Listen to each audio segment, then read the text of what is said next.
This is the shocker, the first electro-pneumatic paintball marker. The shocker comes with many standard features, including Smart Parts rifle barrel, closed bolt system, 45 grip, and balanced regulator. The gun also comes in different configurations, including vertical feed, standard straight feed, and power feed. We also offer different colors, including splash and fade. The gun was designed to work very well on both CO2 and compressed air. The shocker is a closed bolt gun. This means that before the gun is fired, the paintball is resting in the barrel, waiting for the gentle impact of the gas. The shocker consists of 3 bores. The manifold bore, which feeds air to the other 2 bores, the bolt bore, and the firing bore. It also consists of 2 systems, the pneumatic system and electronic system, which are brought together to provide very precise timing. When the shocker is gassed up, the gas enters the regulator, and the pressure is reduced between 150 and 200 psi. The regulator can be adjusted to assure that the gun never exceeds 300 feet per second. After the gas leaves the regulator, it comes up to the inlet manifold, and through the manifold it is distributed to all the pneumatic systems in the gun. Let's take a look at the cutaway so that we can understand the gas theory of the shocker. The air enters the inlet manifold and fills the pneumatic chambers in the gun. One of the first chambers filled is the chamber in front of the firing piston. This drives the firing piston forward, sealing the firing chamber. It also drives the firing rod forward, opening the fill poppet, thereby allowing the firing chamber to be filled. At the same time, the solenoids are gassed up, and the gas flows through the 4-way solenoid to one of the 2 chambers behind the bolt. It fills the first chamber, driving the bolt forward to the closed position. All this happens instantaneously the moment the gun is gassed. When the trigger is pulled, a small vent of gas is directed between the glide ring and the valve seat. This jet of gas begins to open the firing piston. Once the firing piston breaks its seal with the valve seat, the gas from the air chamber rushes in, driving the firing piston to the fully open position. The gas then travels through the transfer port up to the bolt and down the barrel, ejecting the paintball. After the gas in the firing chamber is gone, the chamber in front of the firing piston that remained filled drives the firing piston to the closed position, opening the fill poppet and allowing the chamber to refill. Simultaneously, the 4-way valve is actuated, which empties the rear chamber and fills the front chamber in the bolt mechanism, driving the bolt back, allowing a ball to drop in front of the bolt, prepared to fire again with ball and chamber ready to go. After the trigger is pulled, the digital circuit board sends an electronic pulse to the 3-way valve, firing the gun. And shortly thereafter, a pulse is sent to the 4-way valve, activating the bolt. The electronic pulses activate small magnetic coils in the solenoid valves. These magnetic coils open and close these small valves. One thing to note is that the shocker does not have an anti-doubler. This improves in accuracy because nothing gets between the ball and the barrel during the firing cycle. We are able to do this because of incredibly precise timing. The circuit board allows us to have very precise control over the solenoid valves, down to 1/200,000th of a second. This is what allows us to provide consistent feeding without an anti-doubler. Let's take a look at how we disassemble the shocker. It's important to remember to degas the gun before starting to work on it. To disassemble the regulator, remove the screws that hold on the manifold clamp. The regulator will then come free from the manifold body. Using a 3/8 Allen wrench, remove the retaining nut from the back of the regulator. Now the internals of the regulator can be removed. The first part that will come out is the poppet guide, followed by the spring retainer, the filter, and the spring.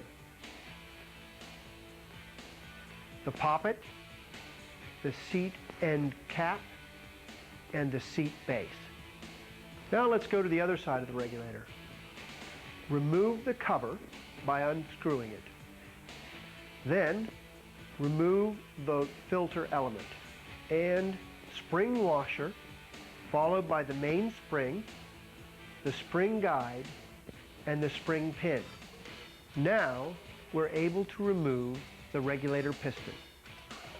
Remove the 2 screws holding the trigger assembly to the solenoid housing. Take out the 2 small screws which hold the rubber grips in place, or the wooden grips in place, and unplug the battery. Now we're ready to disassemble the solenoid housing from the upper body. Remove the 4 screws using a Phillips head screwdriver, and the body will come apart. You will now see the connection from the solenoid valves to the digital board.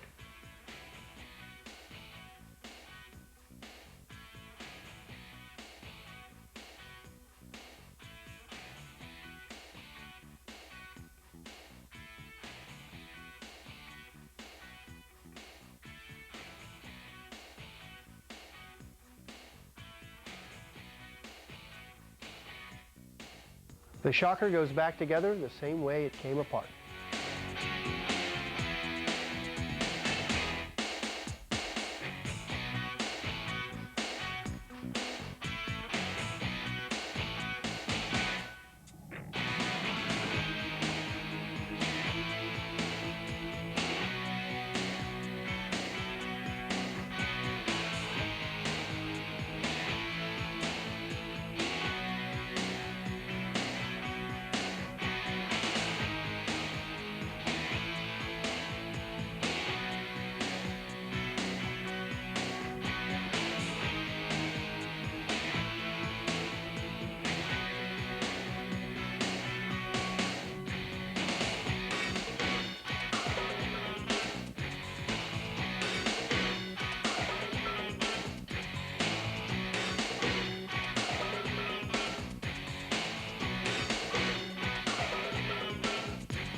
To disassemble the shocker, remove the bolt from the upper body.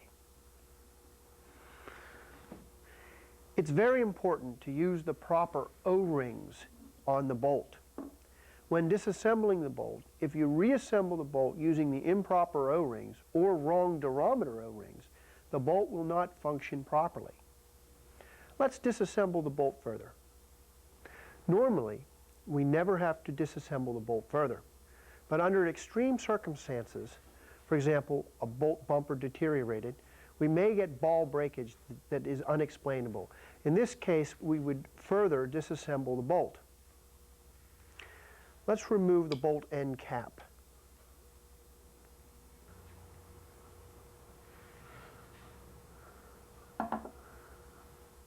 After removing the bolt end cap, we need to remove the bolt tip from the bolt piston. To do this, we use a screwdriver down through the bolt. Remove the bolt tip, followed by the external bumper. Now, push the bolt piston out the back of the bolt. Notice the SOR gate for the screwdriver head. Use a tool, push it all the way through and out. This is the internal bumper. After a year's use, it may be necessary to replace the O-rings as well as the internal bumper, and there's also a small O-ring up inside the bolt housing. The O-ring specification is extremely important. We have to use the exact O-ring that Smart Parts supplies, including durometer and size.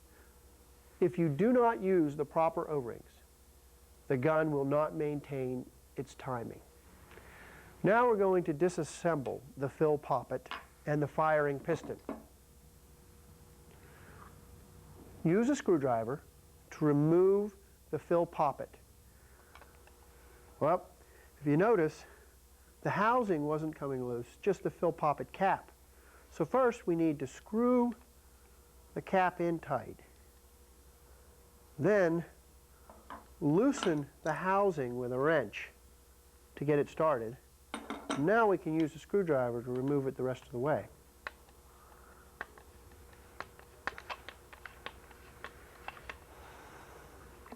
Okay, now this is the fill poppet housing.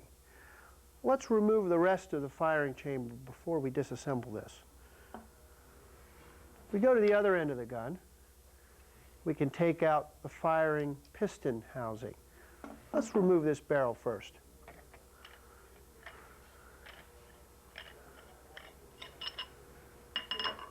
There we go.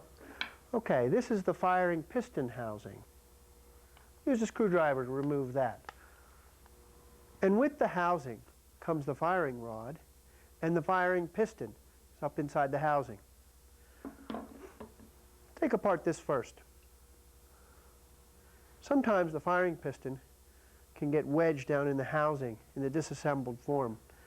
To remove the firing piston, take a small screwdriver and catch the front end of the firing piston and get it started. Once you get it started, you can use a small set of pliers to pull it out the rest of the way. Smart Parts researched and found a very specific grease for the shocker.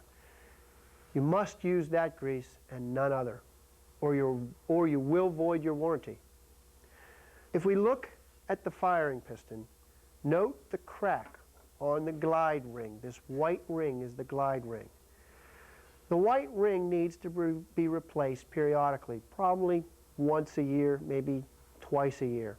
Also, there are two O-rings, one on the back of the firing piston and one on the front of the firing piston. They are different durometers. One of the big problems we get is where people will take the back O-ring and place it on the front. In this case, the gun will not function properly. So be sure to reassemble it properly using the proper O-rings. Let's disassemble the fill poppet housing. First, we'll take off the fill poppet cap. Sometimes this can be difficult to remove, and a wrench will be required to hold these flats when we're removing the cap. This is the fill poppet cap. It's important to keep this tight at all times when using the gun. If the fill poppet cap loosens, the fill poppet will not open and the firing chamber will not fill. Let's take apart the rest. Use the firing rod to push the rest of the components out of the fill poppet housing. Fill poppet spring, fill poppet guide. Notice on the guide the lip faces in towards the fill poppet and the fill poppet guide O-ring. And there's the assembly. One of the things we have problems with, people who take this apart don't reassemble it in the proper order. Well, that's pretty much all there is. In fact, see, that's all that's in there. By the way, when cleaning these internal parts, all we use is a paper towel. Use our lubrication, a paper towel. That's all you ever need to use. Well, let's move on to the next subassembly. We're going to disassemble the main body from the solenoid housing. To do that, we use a Phillips head screwdriver and we remove 4 screws. Remove the last screw. Okay, now the upper body will come apart from the base. Now it's important to unplug the solenoids from the digital circuit board. Now you'll notice these 2 pads in here. These pads go over the solenoids to make sure they don't vibrate loose. We could take off our tournament cap here. There's 2 types of caps we use on the front of the gun. One, this is a recreational one, which allows access to the 3-position select fire. The other would be a solid cap, which would be what we call our tournament cap, which allows the gun to be locked in a semi-automatic condition. Let's disassemble the trigger assembly from the solenoid housing. First, we need to remove the battery pack. Unscrew the 2 screws that hold the rubber grips in place. We only have to remove one end of the rubber grip. Let's remove the battery pack. First, we disconnect the connector. It's important here to grab the connector, not the wires. Now we can pull the battery pack right out. Now we're ready to disassemble the trigger assembly from the solenoid housing. We'll remove these 2 screws.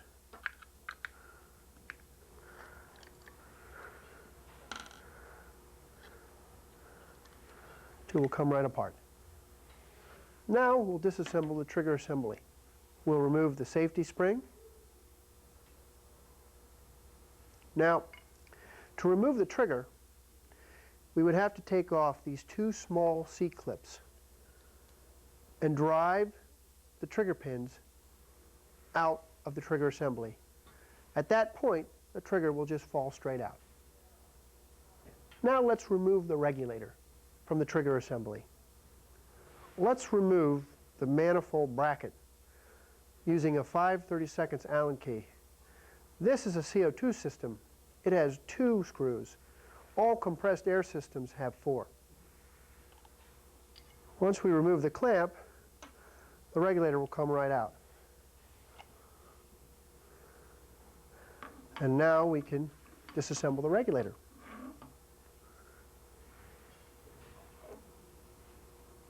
Using a 3/8 Allen key, remove the retaining nut. Notice there's only one nut in the back of the regulator. Let's remove the retaining nut. Now the rest of the parts of the regulator will come out. That's what we call the stack. All right, let's put the stack down here on the table. Okay, we have the retaining nut, the poppet guide, the spring guide with filter, the spring, the poppet, the seat top, and the seat end. Now let's look at the other end of the regulator. Let's remove the end cap. This is the velocity adjustment cap. And you notice the locking ring? There's a lot of aftermarket locking rings as well. Let's take off the end cap. All right, and here we have filter element, plastic disc to protect the filter element, the spring guide, and the pin. The final element to come out of the regulator is the regulator piston itself.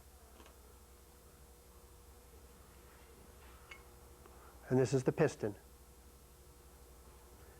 Again, lubrication is very important, and the proper O-rings. I can't tell you how important it is with a shocker to make sure that all of the O-rings used in all components are the factory spec.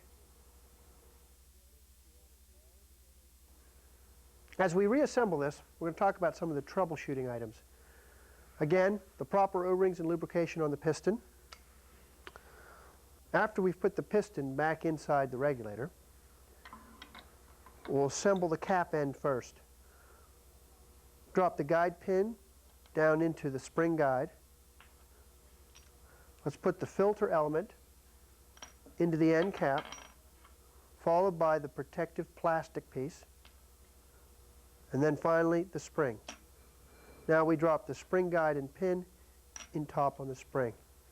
Looks like this. Okay. Now, bringing the regulator back again, screw the end cap a few turns onto the regulator. Now we're ready to assemble the front end of the regulator. Down in the base of the regulator, it's very hard to see, but down in there, there's a small O-ring that's set into the unit itself. All right. We have to make sure that O-ring is in place. Again, very specific O-ring. We're going to assemble the valve seat. An O-ring is pressed into the valve top, and then we press the valve top together on a flat surface, push it down, so the valve top and the valve bottom make up the valve seat. Okay? Now, what I like to do is I like to place all these items on the poppet and then drop them all into the regulator. Okay? So that's the beginning right there. Now we'll put the poppet spring back on the poppet, followed by the poppet spring retainer and the filter, and then the poppet guide. Okay, now we're ready to drop this all inside the regulator. I'm going to drop it straight in there. Okay. And the last thing we need to do is put the retaining nut back on.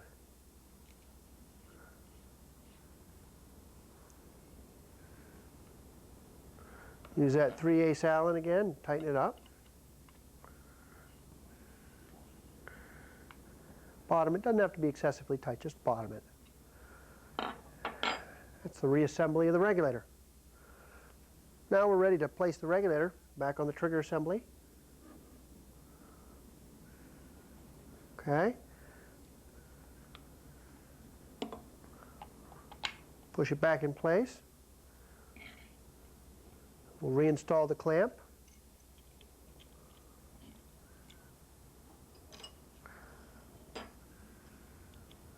5/32 Allen key again. And in this case, there are 2 screws, and with the high pressure system, there are 4, or the compressed air system. Regulator is back in place. Now we're ready to reassemble the solenoid housing to the trigger assembly. First thing we want to do is make sure the safety ball is in place. There's a small ball down in this hole. And then we're going to put the safety spring in place. You see this small hole here in the solenoid housing? Put a little grease in that hole so that we can hold the spring in place. Just put now the spring won't come out when I turn it over because the grease holds it in place. Okay? Now we're going to put the wire back down through the trigger assembly. That's the battery lead.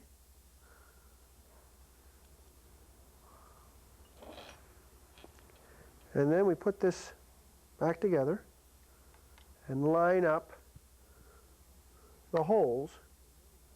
2 holes. 2 screws hold that together. Put these screws back in.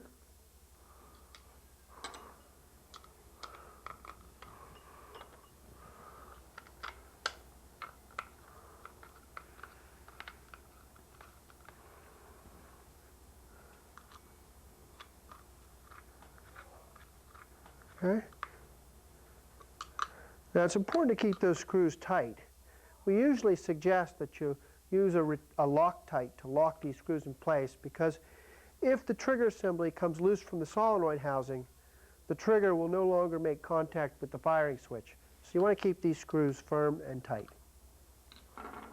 Okay, now we're back to the fully assembled solenoid housing and trigger assembly. It's time to put the battery back in. Okay, here's that battery lead. And here's our battery. And again, we want to try not to yank on the wires too hard here.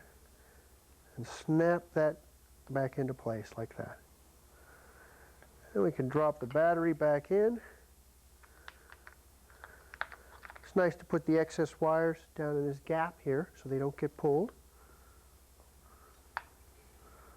All right, bring our rubber grip back around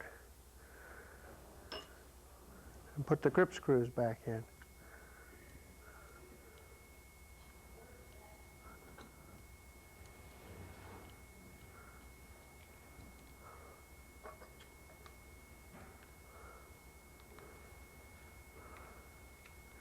All right. Now we're ready to assemble the main body. First thing we want to do is connect the solenoids back to the digital circuit board. There's a connector there.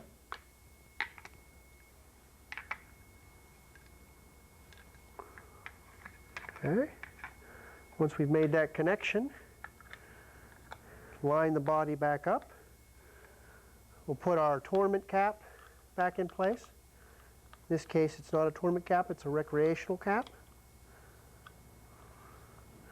And the screws back into position.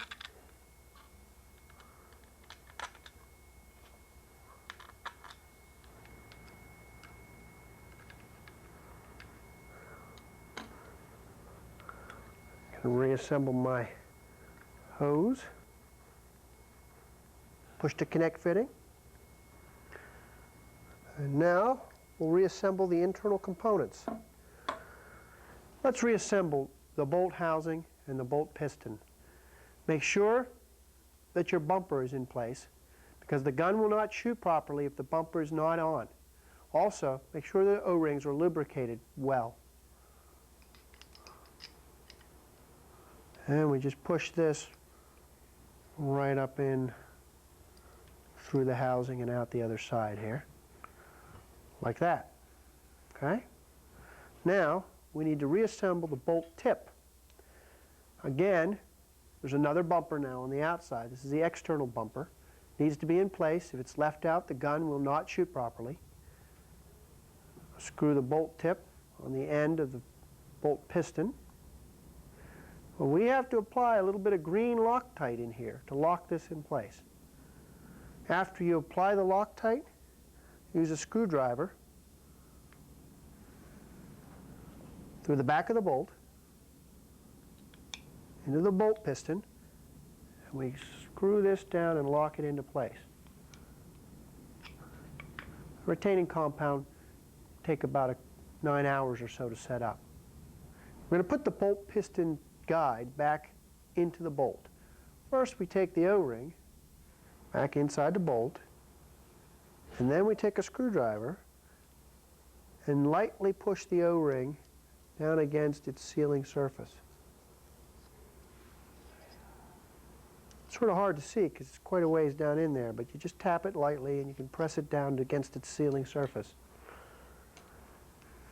Then we place the bolt piston guide in the back of the bolt and tighten it in. And we use a screwdriver, make sure it's in there pretty well. Don't have to use excessive force here, but just tighten it up snug.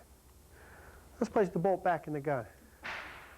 That's fairly straightforward. Just drop the bolt in the back and screw it back in.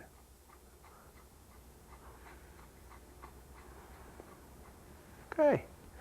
Now we're ready to move on to the firing bore and reassemble it. Let's assemble the poppet. There are a couple maintenance areas involved in the poppet. One is people don't reassemble it in the proper order. That creates a big problem. The second thing is this spring. This is one of the springs that can and will wear out in the gun. That takes about a year, but we suggest that you keep this spring in good condition. Now let's go back with the reassembly. First, we drop the poppet into the poppet housing, followed by the spring,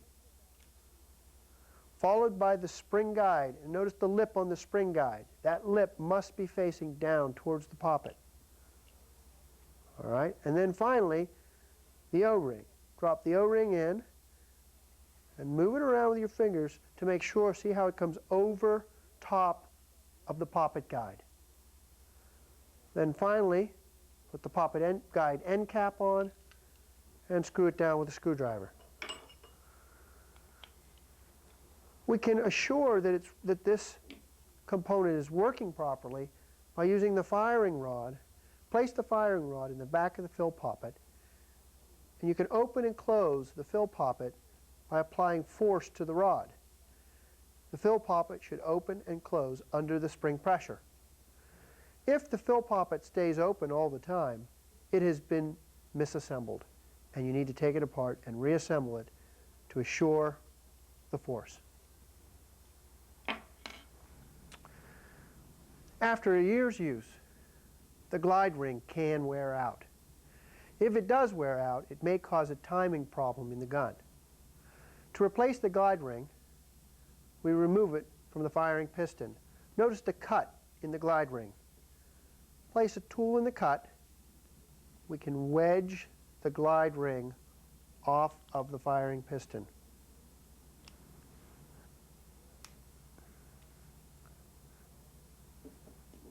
Okay? We have the glide ring and the firing piston. It's very important to keep this lubricated. We suggest that after every case of paint, we lubricate the firing piston on the front O-ring, rear O-ring, and across the glide ring, as well as lubricating the bolt. When reassembling the O-rings, it's very important to put the hard O-ring on the front of the firing piston and the softer O-ring on the back.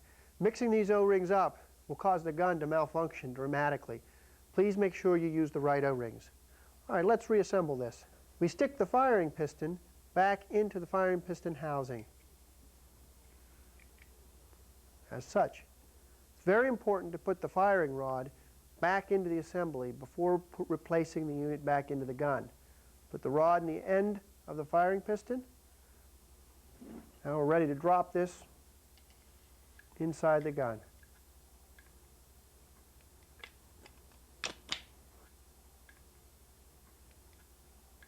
And screw the firing piston back into place. All right, and we're pretty much finished. We've reassembled the shocker and put the barrel back on.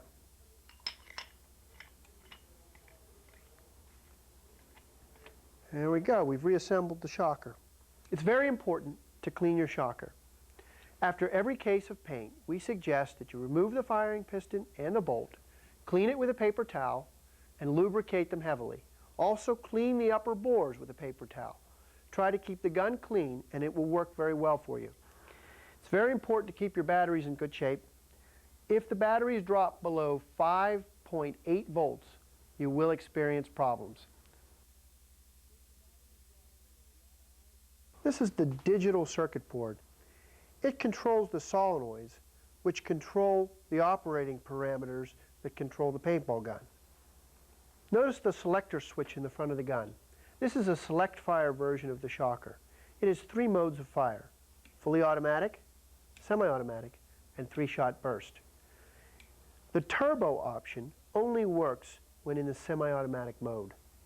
If we move down to the left bank of switches, this bank of switches controls turbo as well as the fire rate. The standard legal setting for turbo, turbo on, and all other switches to the on position.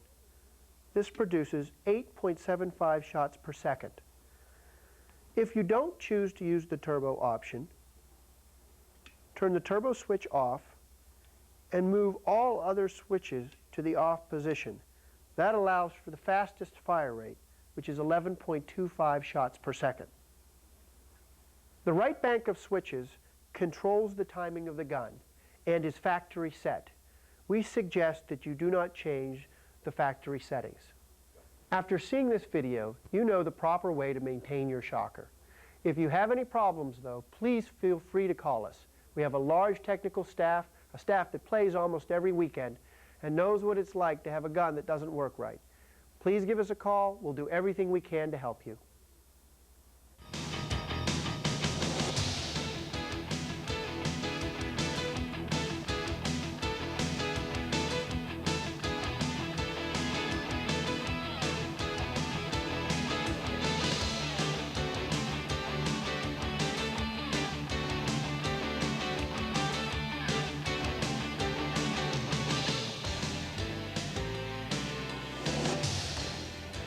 Paintball Tech Tricks.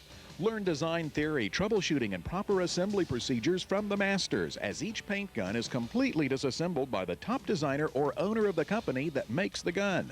Special, unbelievable animation shows the inner workings of every design type. These videos are ideal to prepare you for Paintball Training Institute certification classes.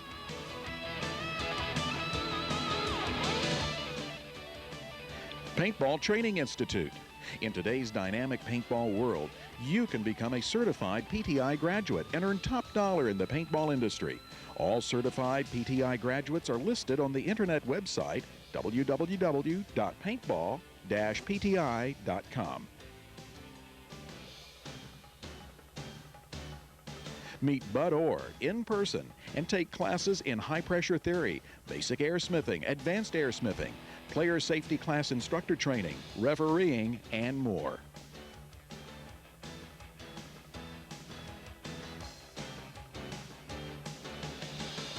American Paintball League. APL Paintball Playing Field Insurance, now in our 8th year with new reduced insurance rates. The APL remains by far the largest, strongest, most affordable, and most stable insurance available for paintball playing fields. We also offer unsurpassed benefits to APL member fields. As an APL member, we will design and host your webpage completely free of charge. You will also receive free email. Your webpage will be included in our Internet Field Listings Guide, all free, as APL membership benefits. We don't provide empty promises. We do provide superior membership benefits and the same good service and exceptional values we established in 1992.